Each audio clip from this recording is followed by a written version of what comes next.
Dua Mwadhama Protas Kardinali Rugambwa, washamu askofu wakuu, washamu maaskofu, wapendwa mapadri, wapendwa watawa wa kike na wa kiume walioko hapa, wapendwa ndugu zetu waumini na nyinyi wanahabari. Tumsifu Yesu Kristo. Ifuatayo ni tafakari ya Baraza la Maaskofu Katoliki Tanzania TEC juu ya yaliyotokea siku na baada ya uchaguzi 2025. Utangulizi. Uchaguzi wa Oktoba 29, 2025 umeliingiza taifa katika hali ya sitofahamu ambayo ilijitokeza katika maandamano. Maandamano hayo yalisababisha vurugu ambazo ilizaa mauaji, watu kujeruhiwa na kupotea. Pia ilisababisha uharibifu na upotevu wa mali binafsi na za umma. Hali hii imewaumiza na kusononesha sana jamii ya Watanzania na kujeruhika kwingi kulikotokana na kugusa uhai wa wanadamu. Uhai ni mali ya Mungu mwenyewe. Kama tunavyosoma kitabu cha Mwanzo sura ya 1 mstari wa 26, na tufanye mtu kwa mfano wetu na kwa sura yetu. Hali hii imeongeza maumivu, kwani pia kuna waliouawa na kuumizwa wakiwa nyumbani au sehemu za kazi bila kujihusisha kwa namna yoyote na maandamano. Tunasikitishwa sana na hii hali na tunalaani haya mauaji ya kikatili na kinyama ya vijana wetu na watu wengine. Kiukweli huu ni uovu mkubwa na chukizo kwa Mungu wetu. Kwa ufupi, sisi sote tumejeruhiwa. Taifa limejeruhiwa na limepoteza heshima mbele ya jumuiya ya kimataifa. Neno la pole. Kufuatia hali hiyo, sisi Baraza la Maaskofu Katoliki Tanzania TEC tunatoa pole nyingi sana kwa familia zilizopoteza wapendwa wao. Familia hizi zina maumivu, hasa wale wanafamilia walioona ndugu zao wakiuawa na miili yao kuachwa nje na kunyimwa ruhusa ya kuwachukua ili kuwasitiri au kuwazika. Tunawapa ndugu zetu pole na Mungu Mwenyezi awape nguvu na faraja. Tunaendelea kuwaombea majeruhi wapate nafuu haraka na kurudi katika majukumu yao na kwenye familia zao. Neno la Mungu liwe kwetu faraja na kitulizo tunaposoma. Basi ndugu zangu wapendwa, muimarike, msitikisike, mkazidi sana kutenda kazi ya Bwana siku zote, kwa kuwa mwajua ya kwamba taabu yenu si bure katika Bwana. Barua ya kwanza Paulo mtume kwa Wakorinto sura ya 15 mstari wa 58. Tunaombea pia uponyaji wa ndani wale wote walioathirika kiroho, kisaikolojia na kiuchumi. Mwenyezi Mungu pia awe baraka na kitulizo kwao. Mwisho, tunaendelea kuzikabidhi roho za marehemu wote waliouawa katika vurugu hizi, wapate rehema kwa Mungu, wapumzike kwa amani. Raha ya milele uwape, e Bwana. Wapumzike kwa amani. Baraza la Maaskofu Katoliki Tanzania limetafakari na kufuatilia kwa ukaribu hali halisi ya nchi yetu, yaani kabla, wakati na baada ya uchaguzi. Naona taifa limegubikwa na manunguniko na kutokuridhika. jambo ambalo limetugawa Watanzania ambao tulisifiwa kuwa kisiwa cha amani na utulivu. Hali hii haijengi taifa letu.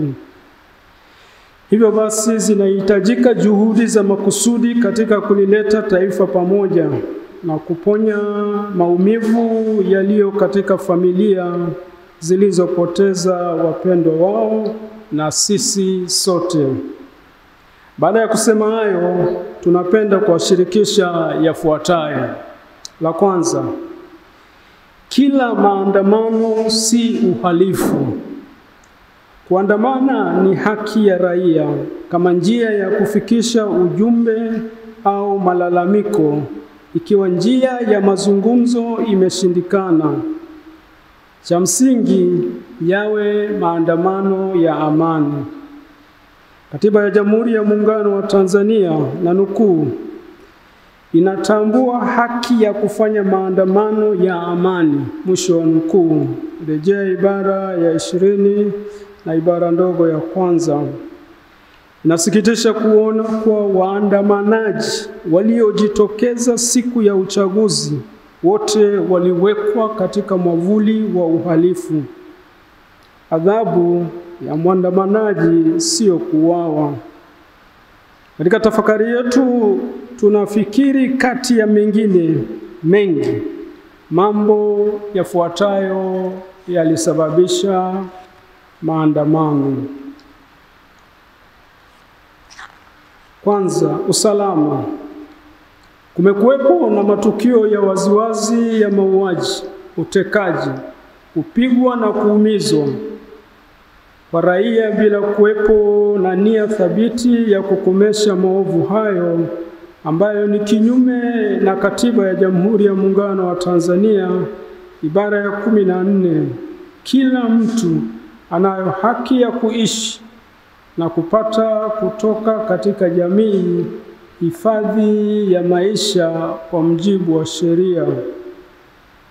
Haki hizi zimethibitishwa kukiukwa na vyombo vya ulinzi na wasiojulikana ambao wanaonekana wana nguvu kuliko vyombo vya dola, kama tulivyosema pia wakati mwingine na sehemu zingine. Ya pili, demokrasia. Kukosekana demokrasia ya kweli ya namna ya kuwapata viongozi. Jambo hili limekuwa kilio cha muda mrefu cha taifa letu na halijawahi kupatiwa uvumbuzi tangu 2016. Chaguzi zinakosa ushindani wa haki, ukweli, uwazi, uhuru na kuaminika. Utendaji. Ya tatu, na baadhi ya mihimili ya dola. Kwa kuchambua maandamano, Baraza la Maaskofu limeng'amua kuwa hasira ya wananchi imechochewa pia na kukosekana mahali pa kupeleka na kufanyiwa kazi malalamiko yao pale haki zao za msingi zinapokiukwa, kwani baadhi ya mihimili kama tunavyofahamu imeingiliwa.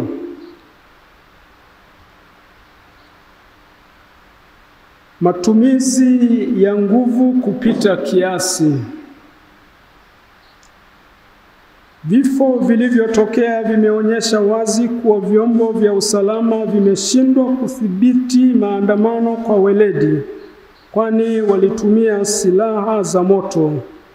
Hii ni kinyume cha utaratibu msingi wa Baraza la Umoja wa Mataifa katika kutumia nguvu na silaha za moto ya mwaka 1990 ambazo zinashauri kwamba silaha za moto zitumike tu kama hakuna njia mbadala ya kulinda maisha.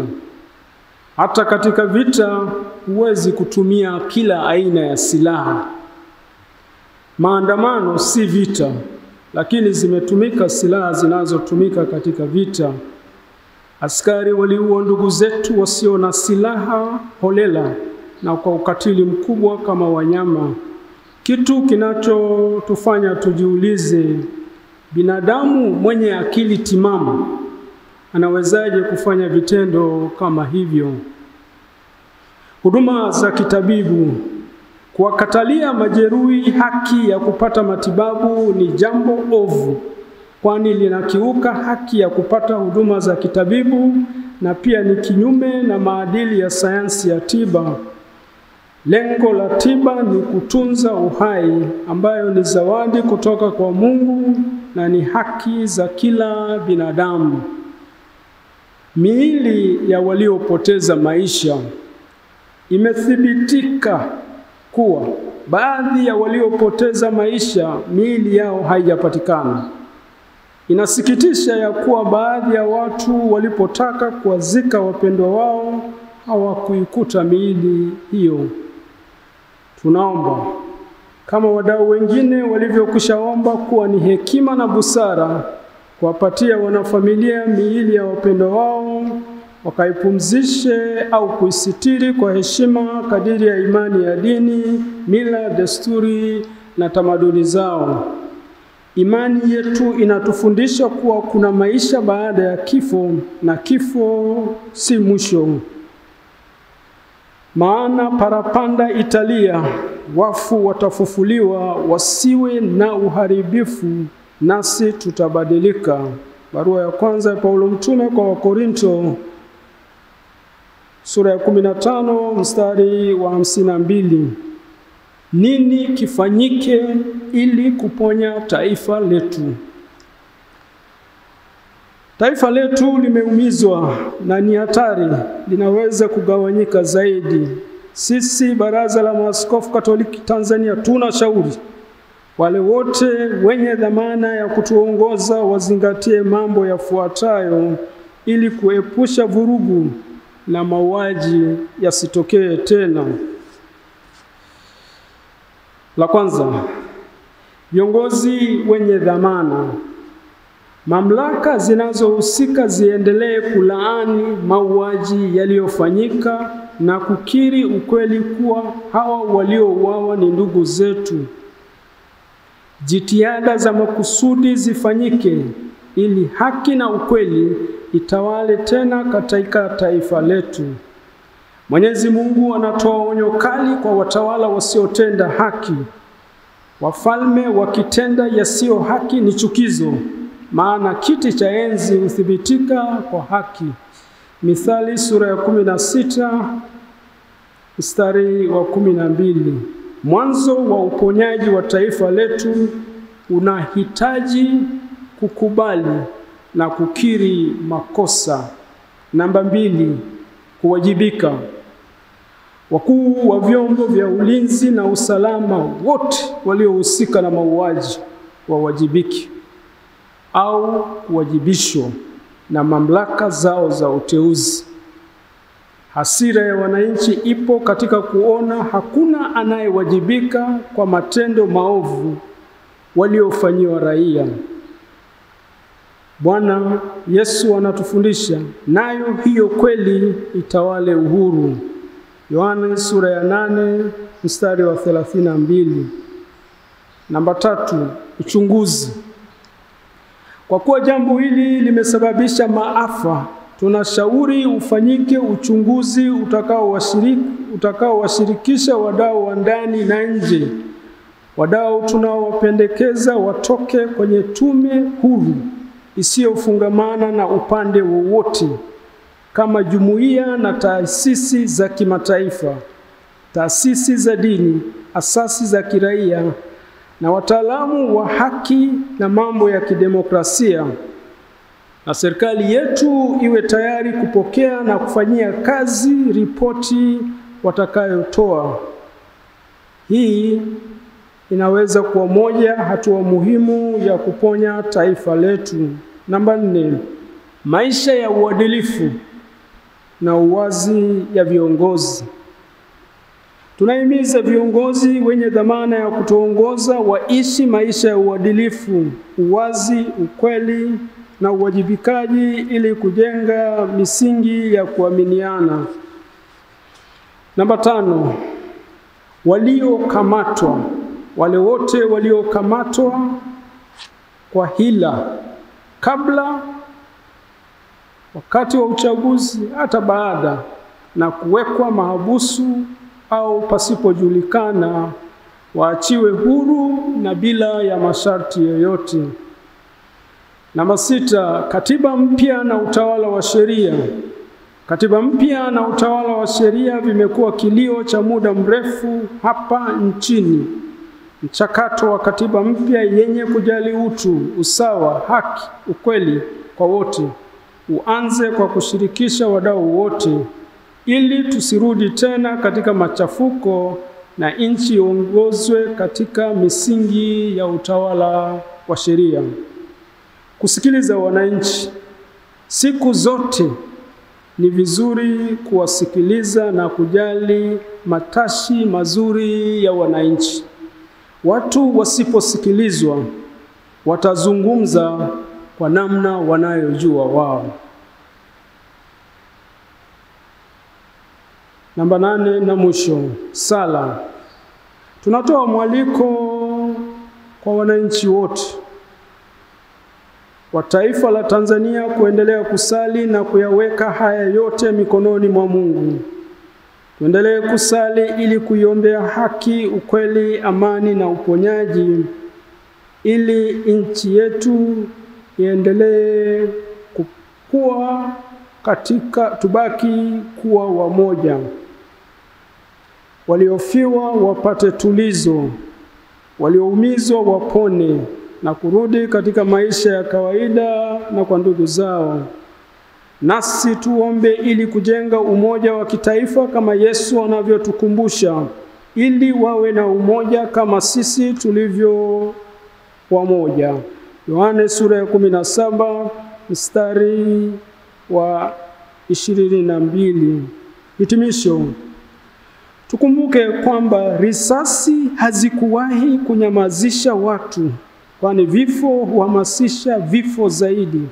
Wenye dhamana ya kutuongoza watumie hekima na kutafuta muda wa kusikiliza, ili tuwe na mwanzo mpya. Raia wawe na uhakika wa uhai na usalama wao, ili kurejesha sura nzuri ya nchi yetu.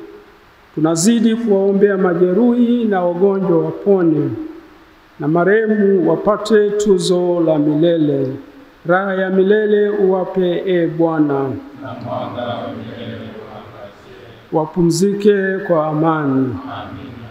Tafakari hii ni tunda la sala na mkutano wa Baraza la Maaskofu Katoliki Tanzania wa Novemba 11 mpaka 14, 2025. Mungu ibariki Tanzania, Mungu atubariki sote. Amina. Bikira Maria, mkingi wa dhambi ya asili na mlinzi wa taifa letu. Ni sisi maaskofu wenu Kurasini, Dar es Salaam, Novemba 15, 2025. Asanteni.